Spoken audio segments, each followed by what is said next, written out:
Alt news ने जब इन scan PDF को कन्वर्ट किया मशीन रीडेबल डेटा में, तब उन्हें पता चला कि भबनीपुर असेंबली कॉन्स्टिट्यूंसी जो कि ममता बनर्जी की सीट है, उस पे 21.9% मुस्लिम इलेक्टोरेट है और जितने भी लोग उस सीट में से एडजुडिकेशन में डाले गए हैं उसमें 51.8% मुस्लिम्स है। सबर इंस्टीट्यूट ने भी जब डेटा को एनालाइज किया तो मुझे पता चला कि जितने भी टोटल नंबर ऑफ डिलीशंस हुए हैं उसमें से 40% मुस्लिम ही हैं और मुस्लिम की जो इलेक्टोरेट में शेयर है वो सिर्फ 21.9% है। ऑल्ट न्यूज ने बताया कि बेलागंज में 54.3% मुस्लिम इलेक्टोरेट्स है पर मुस्लिम अंडर एडजुडिकेशन 76.1% है।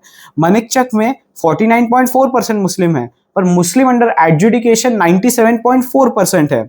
मोतीवारी में 69.5% मुस्लिम इलेक्टोरेट्स है पर अंडर एडजुडिकेशन 97.4% है। शमशेर नगर में 82% मुस्लिम इलेक्टोरेट्स है बट मुस्लिम अंडर एडजुडिकेशन 98.8% है। बहरमपुर में मुस्लिम इलेक्टोरेट सिर्फ 26.9% है और मुस्लिम अंडर एडजुडिकेशन 61.6% है। सबर इंस्टीट्यूट और ऑल्ट न्यूज से जब ये डेटा का प्रूफ मांगा गया तब उन्होंने ये नहीं बोला कि हमें साझा करना चाहिए क्या, उन्होंने साझा कर दिया। तो साझा करनी चाहिए क्या? सबर इंस्टीट्यूट तो और असेंबली कॉन्स्टिट्यूंसीज ऐड भी कर रहा है क्योंकि मैंने आपको बताया इलेक्शन कमीशन ने कैसे जानबूझ के फाइल्स को एक्सट्रैक्ट करना और एनालाइज करना मुश्किल करा दिया था, तो इन डेटा को प्रोसेस करने के लिए टाइम लगता है। सबर इंस्टीट्यूट ने बताया नंदीग्राम में मुस्लिम पॉपुलेशन का परसेंटेज 25% है पर डिलीशन में शेयर 94.5% है। करीमपुर में मुस्लिम पॉपुलेशन 43% है पर डिलीशन में शेयर 70.1% है। संतीपुर में मुस्लिम पॉपुलेशन 17% है पर डिलीशन में उनका शेयर 27.1% है। स्वरूप नगर में मुस्लिम पॉपुलेशन 47% है पर डिलीशन में उनका शेयर 57% है।